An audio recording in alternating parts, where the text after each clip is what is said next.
Another question that I got is about after you get your validation, is there an expiry date for the Engineers Australia assessment in order to apply for a permanent residency?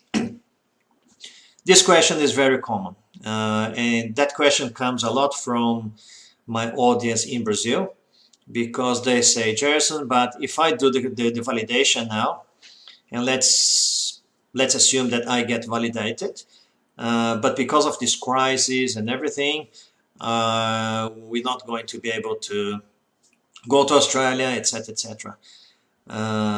Is it going to expire?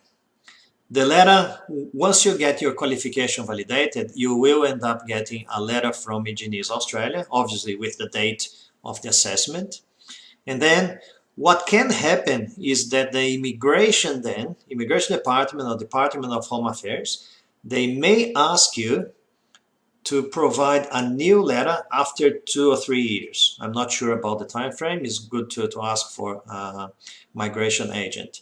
But if they ask you a new letter after 2 or 3 years, if you go to the Engineers Australia website, there's actually one question and answer about that. Engineers Australia say that if you need to renew your letter, you just need to send an email to memberservices or memberservices at engineersaustralia.org.au, and they will send you a new letter. So you don't need to do a new validation process. You just need to ask for a new letter, and they're going to send you a new letter. Another question that I got was, is work experience necessary for the validation process? Engineers Australia is very clear on that. You don't need work experience.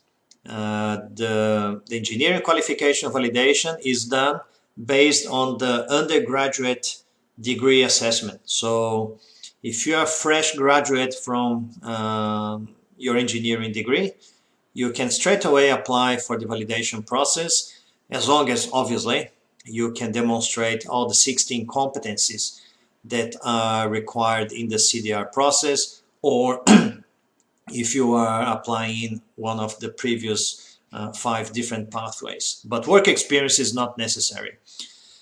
Obviously, your academic experience gotta be somehow good, because you have to demonstrate 16 competencies, and if you didn't really have an active academic life, that you didn't really do a lot of assignments, or your assignments were not in good quality, or your supervised internship was not quite good as well, you may struggle then to produce the evidences for those 16 competencies. But if you did your engineering degree by the book, you did your assignments, you did your final thesis, whatever, and you did your internship, and you can produce the reports, you can produce the evidences, and demonstrating then the 16 competencies, you don't need work experience to be able to validate your qualification.